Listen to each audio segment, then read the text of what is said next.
റോയ്ചായ 266 ദിവസം നീണ്ടു നിന്ന ആശാ വർക്കർമാരുടെ സമരം കേരളത്തിലെ എല്ലാവരെയും വേദനിപ്പിച്ചാണ്. നമ്മുടെ മുഖ്യമന്ത്രി, ആരോഗ്യമന്ത്രി ഒഴികെ ബാക്കി എല്ലാവരും ആ സമരം പരിഹരിക്കണം എന്ന അഭിപ്രായമുള്ളവരായിരുന്നു. ആ സമരം അന്ന് പരിഹരിക്കപ്പെട്ടില്ല. പക്ഷേ ആദ്യ മന്ത്രിസഭാ യോഗം അവർക്കൊരു 3000 രൂപയുടെ വർധനവ് കൊണ്ടുവന്നിട്ടുണ്ട്. ഇതൊരു നല്ല തുടക്കമാണോ? തീർച്ചയായിട്ടും. കേരളത്തിലെ നമ്മുടെ CPM ഭരിക്കും, LDF ഭരിക്കുമ്പോൾ അവരെപ്പോഴും പറഞ്ഞത് ഞങ്ങൾ തൊഴിലാളി വർഗ പാർട്ടിയാണ്, തൊഴിലാളി വർഗത്തിനോടൊപ്പമാണ് ഞങ്ങൾ നിൽക്കുന്നത്, തൊഴിലാളി വർഗത്തിൻ്റെ ആവശ്യങ്ങളാണ് ഞങ്ങളുടെ മുഖ്യ അജണ്ട എന്നൊക്കെ ബടായി അടിക്കുന്നതാണ് നമ്മൾ ഇതുവരെ കേട്ടിട്ടുള്ളത്. പക്ഷെ പലപ്പോഴും അവർ തൊഴിലാളി വിരുദ്ധ നിലപാടുകൾ സ്വീകരിക്കുന്നതിൽ വളരെ വളരെ മുന്നിലാണ്. നമ്മളത് കണ്ടിട്ടുള്ളതാണ്. ഓരോ സമരങ്ങളോടും ഉള്ള അവർ ഭരണത്തിലിരിക്കുമ്പോൾ അവർ തൊഴിലാളി സമരങ്ങളോട് സ്വീകരിക്കുന്ന സമീപനം നമ്മൾ പലപ്പോഴും കണ്ടിട്ടുള്ളതാണ്. ഈ കഴിഞ്ഞ 5 വർഷവും കഴിഞ്ഞ 10 വർഷവും ഏതാണ്ട് അതൊക്കെ തന്നെയായിരുന്നു. ഈ സമൂഹത്തിൽ ഏറ്റവും പാർശ്വവൽക്കരിക്കപ്പെട്ട ഒരു സമൂഹമാണ്. എന്നാൽ അവർ ഈ സമൂഹത്തിലെ ഏറ്റവും അവിഭാജ്യ ഘടകവുമാണ് ആശാ വർക്കർമാരെന്ന് വെച്ചാൽ നമ്മുടെ ആരോഗ്യ പരിപാലന കേരളം നമ്പർ 1 എന്നൊക്കെ നടിക്കുമ്പോഴും ഇങ്ങനെ ഈ ഗ്രൗണ്ട് ലെവലിൽ ജോലി ചെയ്യുന്ന ഈ പാവപ്പെട്ട സ്ത്രീകളാണ് ഇതിനകത്തേക്ക് അവരുടെ അധ്വാനമാണ് കേരളത്തെ രോഗാതുരമായ അവസ്ഥയിൽ നിന്ന് എപ്പോഴും രക്ഷിച്ചു തരുന്നത്. നമ്മൾ ഈ കോവിഡ് കാലത്തൊക്കെ കണ്ടതാണ്. ഈ പാവപ്പെട്ട സ്ത്രീകളാണ് വീടാന്തരം കയറി വിവരങ്ങൾ ശേഖരിക്കുകയും അത് കൊടുക്കുകയും ഒക്കെ ചെയ്ത അവർക്ക് ഒരു 1000 രൂപ കൂട്ടിത്തരുന്നതിന് വേണ്ടിയായിരുന്നു അവർ സമരം നടത്തിയത്. ആ സമയത്ത് സർക്കാർ എത്ര നിഷേധാത്മകമായിട്ടാണ് പിണറായിയുടെ സർക്കാർ അവരോട് പെരുമാറിയത്. അവരുടെ ആവശ്യങ്ങളൊന്നും കേൾക്കാൻ പോലും തയ്യാറായില്ല. എന്നിട്ട് പല വഴിക്ക് ആവശ്യപ്പെട്ടിട്ട് ഒന്ന് കാണാൻ പോലും മുഖ്യമന്ത്രി കാണാൻ തയ്യാറായില്ല. അത് മാത്രമല്ല, അവരെ തീവ്രവാദികളാണെന്നും അവരെ ദേശവിരുദ്ധ സംഘടനകൾ അവരെ ഇളക്കി വിട്ടതാണെന്നും SUCI എന്ന് പറയുന്ന എന്തോ പിന്നെ നിരോധിത സംഘടനയാണെന്നുള്ള മട്ടിലൊക്കെയാണ് അവരോട് പറഞ്ഞുകൊണ്ടിരുന്നത്. അവരെ ഏറ്റവും അപമാനകരമായ രീതിയിലാണ് അവരോട് പെരുമാറിയത്. നമ്മൾ CITUവിന്റെ സംസ്ഥാന പ്രസിഡന്റ് നമ്മുടെ എളമരം കരീമൊക്കെ അവരെ കുറിച്ച് പറഞ്ഞു കേട്ടില്ലേ? അങ്ങനെ സമൂഹത്തിലെ ഈ CPMന്റെ തൊഴിലാളി വർഗം എന്ന് പറഞ്ഞ് തള്ളി മറിക്കുന്നവരൊക്കെയാണ് ഏറ്റവും ഹീനമായ രീതിയിൽ ആ പാവപ്പെട്ട സ്ത്രീകളോട് പെരുമാറിയത്. അവരുടെ മഴയും വെയിലും കൊണ്ട് 266 ദിവസം അവിടെ കിടന്നു. ഈ സർക്കാരിന്റെ ഒരു പ്രതിനിധി പോലും അവരോടൊന്ന് തിരിഞ്ഞു നോക്കാനോ അവരുടെ ആവശ്യം എന്താണെന്ന് കേൾക്കാൻ 1000 രൂപയ്ക്ക് വരെ പോലും അവർ കെഞ്ചി. എന്നിട്ട് പോലും അതൊന്നും കൊടുക്കാൻ തയ്യാറില്ല. അത് ഞങ്ങൾ നേരത്തെ എല്ലാം കൊടുത്തിട്ടുണ്ട്, അത് ശമ്പളവുമായിട്ട് എല്ലാം മെർജ് ചെയ്താണ്. അങ്ങനെ കള്ളക്കഥകൾ പറഞ്ഞ് അവരെ അപമാനിക്കുന്ന ഒരു സ്ഥിതിയായിരുന്നു ഈ അന്നത്തെ ആരോഗ്യമന്ത്രി വീണ ജോർജും മറ്റുള്ള മന്ത്രിമാരും ഒക്കെ തന്നെ. ഏറ്റവും ഹീനമായ രീതിയിലാണ് അവരോട് പെരുമാറിയത്. പക്ഷേ അന്ന് ആ സ്ത്രീകളുടെ സമരത്തിന് അത് ഏറ്റവും സങ്കടകരമായ ഒരു സ്ത്രീകളെ സംബന്ധിച്ചുള്ള അവരുടെ തലമുടി, അവരുടെ സൗന്ദര്യത്തിൻ്റെയും അവരുടെ ജീവിതത്തിൻ്റെയും എല്ലാം ഒരു ഘടകമാണ്. ആ മുടി മുറിച്ചു വരെ എക്സ്ട്രീം ഒരു ലെവല് അവരെ സമരമാർഗം സ്വീകരിച്ചിട്ട് പോലും ഈ സർക്കാർ അവരെ തിരിഞ്ഞു നോക്കിയില്ല എന്നുള്ളതാണ്.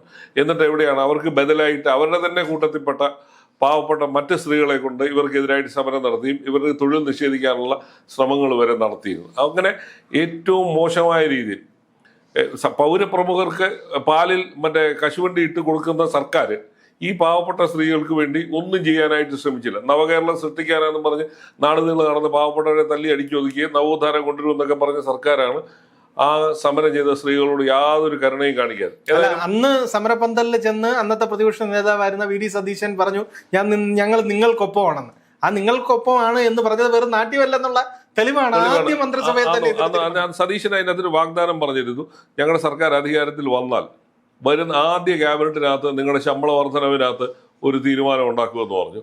അത് ഏതായാലും അത് പറഞ്ഞ വാക്ക് പൂർണ്ണമായി പാലിച്ചു എന്ന് സതീശന്റെ മന്ത്രിസഭയ്ക്കും അഭിമാനിക്കാം. കാരണം സതീശൻ നേരിട്ട് പോയിട്ടാണ് ആ വാഗ്ദാനം കൊടുത്തത്. ആ 3000 രൂപ എന്ന് പറയുന്നത് സത്യം പറഞ്ഞാൽ വലിയ വർധനമൊന്നുമല്ല. ആ 3000 രൂപ അതിന് എനിക്ക് സെക്രട്ടേറിയറ്റിലുള്ള ഒരു ഉദ്യോഗസ്ഥൻ പറഞ്ഞ് മാക്സിമം 6 കോടി രൂപയാണ് പ്രതിമാസം ചെലവാകുന്നത്. 6 കോടി രൂപയുടെ നിങ്ങൾ 6 കോടി രൂപയുടെ എന്തെല്ലാം വാങ്ങിച്ച് ഇവിടെ സംസ്ഥാനത്ത് ചെലവാക്കുന്നു ഇല്ലേ? മന്ത്രിമാരുടെ വീടുകൾ പുനരുദ്ധരിക്കാൻ ഇപ്പം എത്ര രൂപയാകുമെന്ന് അന്വേഷിക്കുമ്പോൾ അറിയാം. അല്ല, അതേപോലെ തന്നെ സർക്കാരുമായി ബന്ധപ്പെട്ട സുഹൃത്തുക്കൾ അപേക്ഷിച്ച് നോക്കുമ്പോൾ 6 കോടി എന്ന് പറയുന്നത് ഒന്നുമില്ല. എത്ര കുടുംബങ്ങളാണ് അതുകൊണ്ട് അത് ഒരു മെച്ചപ്പെട്ട അവസ്ഥയിലേക്ക് മാറുന്നത്. 3000 രൂപ കൂടിയുണ്ട് അവരുടെ വലിയ തോതിലുള്ള മാറ്റമൊന്നും വരുന്നില്ലെങ്കിൽ പോലും. പക്ഷെ അവരെ സംബന്ധിച്ചിടത്തോളം അതൊരു വലിയൊരു ആശ്വാസമാണ്. അവരെ സർക്കാർ ചേർത്ത് പിടിക്കുന്നു, അവരെ കരുതുന്നു എന്നോ വലിയൊരു ഫീൽ ഉണ്ടായി. ഇപ്പോഴാണ് CPMന്റെ യോഗ്യന്മാരായ ജില്ലാ കമ്മിറ്റി മെമ്പർമാരും സംസ്ഥാന കമ്മിറ്റി മെമ്പർമാരും CPIയിലെ സംസ്ഥാന സെക്രട്ടേറിയറ്റ് അംഗങ്ങളും അങ്ങനെയുള്ളവരൊക്കെ വലിയ തൊഴിലാളി തൊഴിലാളി വർഗ സ്നേഹം ഇപ്പോഴാണ്, അതായത് തോറ്റ് തുന്നമ്പാടി മണ്ണ് തിന്ന് കഴിഞ്ഞപ്പോഴാണ് പറയുന്നത് ആശാ സമരത്തോട് നമ്മൾ സ്വീകരിച്ച സമീപനം ശരി. ഈ CPI-യിലെ യോഗ്യനായ സംസ്ഥാന സെക്രട്ടറി ഇപ്പോഴാണ് പറയുന്നത് അന്ന് ആശാ സമരത്തോട് സ്വീകരിച്ച സമീപനം ശരിയല്ല. ആ ആശാ സമരത്തിന്റെ നേതാക്കൾ പറഞ്ഞിട്ട് CPI നേതാക്കൾ ഈ ബിനോയ് വിശ്വത്തിനെ കാണാൻ ചെന്നപ്പം അവരോട് ഈ സമരത്തെ കുറിച്ച് ഒരു മുഖ്യമന്ത്രിയോട് സംസാരിക്കണം, ഒരു അപ്പോയിന്റ്മെന്റ് ഉണ്ടാക്കി തരണമെന്ന് പറഞ്ഞിട്ട് പോലും അയാൾ യാതൊരു തരത്തിലും അനുഭാവം പ്രകടിപ്പിച്ചില്ല എന്ന് പറഞ്ഞു. ഇപ്പോഴാണ് ഈ വീരന്മാർക്കൊക്കെ കണ്ണു തുറന്നത്. ഏതാ ഈ തോറ്റു കഴിഞ്ഞു, അധികാരത്തിൽ നിന്ന് പുറത്തു പോയപ്പോഴാണ് ഈ ആശാ സമരത്തെ സഹായിക്കാഞ്ഞുകൊണ്ടു ആശാ സമരം തൊഴിലാളി വിരുദ്ധമായി പോയി എന്നൊക്കെ ഒരു തോന്നലുണ്ടായി. ഇപ്പോഴാണ് നെഞ്ചത്തടിച്ച് കരയുന്നത്. പാവപ്പെട്ട സ്ത്രീകളോട് ഒരു തരത്തിലുള്ള കരുണ, സ്ത്രീ സുരക്ഷ എന്നൊക്കെ പറഞ്ഞ് പെരപ്പുറത്ത് കയറിയുന്ന ഡയലോഗ് അടിക്കുന്നതല്ലാതെ സ്ത്രീകളോട് ഒരു തരത്തിലുള്ള കരുണ കാണിച്ചില്ല എന്നുള്ളതിന്റെ ഏറ്റവും വലിയ തെളിവാണ് ഈ തോൽവി. അപ്പം ആ കാര്യത്തിൽ സതീശന്റെ സർക്കാർ സ്വീകരിച്ച സമീപനം അങ്ങേയറ്റം പ്രശംസനീയമാണ്. അങ്ങേയറ്റം അനുഭാവപൂർവമായ ഒരു സമീപനം സ്വീകരിച്ചു എന്നുള്ളത് ഏറ്റവും മഹത്തായ ഒരു കാര്യമാണ്. ഈ സർക്കാരിനകത്ത് ഏറ്റവും പാവപ്പെട്ടവരോട് ഈ സർക്കാർ കരുണ കാണിച്ചു എന്നുള്ളൊരു ആദ്യ ചുവടുവയ്പ്പായിട്ടാണ് അതിനെ കാണുന്നത്. രണ്ടാമതായിട്ട് ഇന്ന് സതീശൻ പ്രഖ്യാപിച്ച മറ്റൊരു സ്ത്രീ സൗഹൃദ ഒരു സംസ്ഥാനം എന്നുള്ളതിൽ ഒരു പൊൻതൂവൽ കൂടിയാണ് ഈ സ്ത്രീകൾക്ക് സൗജന്യ യാത്ര, KSRTC ബസ്സിൽ സൗജന്യ യാത്ര അനുവദിക്കുന്നു എന്ന് പറയുന്നത്.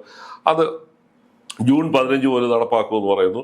അതിനുവേണ്ടിയുള്ള നടപടിക്രമങ്ങൾ പൂർത്തിയാക്കുന്നതിന് വേണ്ടിയാണ് ഈ 10-20 ദിവസത്തെ നടപടിക്രമം. എന്തായാലും അതും സത്യം പറഞ്ഞാൽ ജോലിക്ക്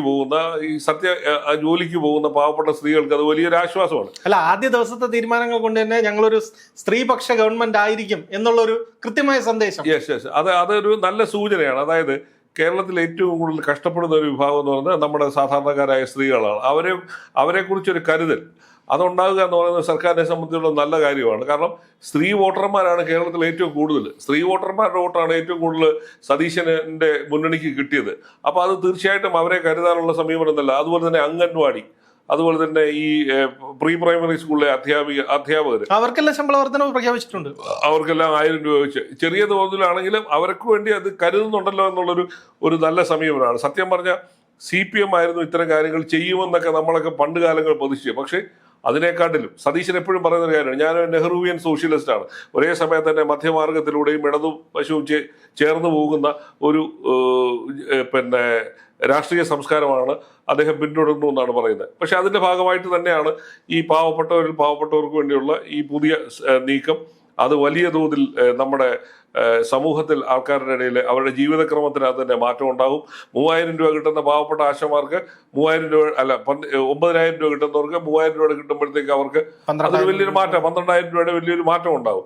അതുപോലെ തന്നെ സതീശൻ വാഗ്ദാനം ചെയ്തതൊക്കെ കാലക്രമേണ അവരുടെ ശമ്പള സ്കെയിൽ ആനുകൂല്യവും അവരുടെ വലിയ ഒരു ആവശ്യം അതും പരിഹരിക്കാമെന്ന് പറയുന്നത് അത് നല്ല കാര്യം. കാരണം ഒരു ക്ഷേമം രാഷ്ട്രം എന്ന് പറയുന്നത് എവിടെയാണ്?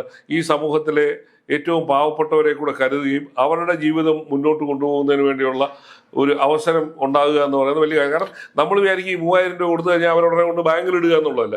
അവർ വീണ്ടും ഈ മാർക്കറ്റിലേക്ക് തന്നെയാണ് ഈ പൈസ അവർ ചെലവഴിക്കുന്നത്. അതുമാത്രമല്ല അവരിപ്പം തന്നെ വളരെ ബുദ്ധിമുട്ടി കഷ്ടപ്പെട്ട് ജോലി ചെയ്തുകൊണ്ടിരിക്കുകയാണ് ഈ മഴക്കാല രോഗങ്ങൾ വരാതിരിക്കാനും. ഒരു സർക്കാർ ഏറ്റവും കരുതൽ, അതായത് പോലീസ് സേന പോലെ പട്ടാളം പോലെ തന്നെയുള്ള ആരോഗ്യ രംഗത്തെ രക്ഷാപ്രവർത്തകരാണ്. അപ്പൊ അവരെ നിങ്ങൾ കരുതുന്നു എന്ന് പറയുന്നത് നമ്മുടെ സംസ്ഥാനത്തെ എല്ലാ ജനങ്ങളുടെയും ആരോഗ്യം സർക്കാർ കരുതുന്നു എന്നുള്ളൊരു മെസ്സേജാണ് പോകുന്നത്.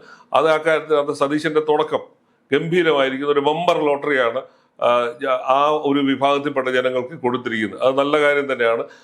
അതേപോലെ തന്നെ അംഗൻവാടി ടീച്ചർക്കും പാചക തൊഴിലാളികൾക്കും ഒക്കെ തന്നെ 1000 രൂപ വെച്ച് കൂട്ടി കൊടുക്കാനുള്ള നീക്കവും അങ്ങേയറ്റം നല്ല. കാരണം ആ പണം വീണ്ടും നമ്മുടെ മാർക്കറ്റിലേക്ക് തന്നെയാണ് വരുന്നത്. അവരാരും ഇത് കൂട്ടിവെച്ചില്ല. ഈ സ്കൂൾ തുറക്കുന്ന സമയമാണ്. ഇപ്പൊ തന്നെ അവർക്ക് ആ പൈസ ഈ മാസമോ അടുത്ത മാസമോ കെട്ടിക്കഴിഞ്ഞാൽ അവരെ സംബന്ധിച്ച് വലിയൊരു തുകയാണ് അത്. അപ്പൊ അത് ചെയ്യാൻ സതീശന്റെ സർക്കാർ കാണിച്ച ആ നീക്കം കേരളത്തിലെ ജനങ്ങൾ വലിയ തോതിൽ അത് സ്വീകരിക്കും എന്നുള്ള കാര്യത്തിനകത്ത് ഒരു സംശയമില്ല.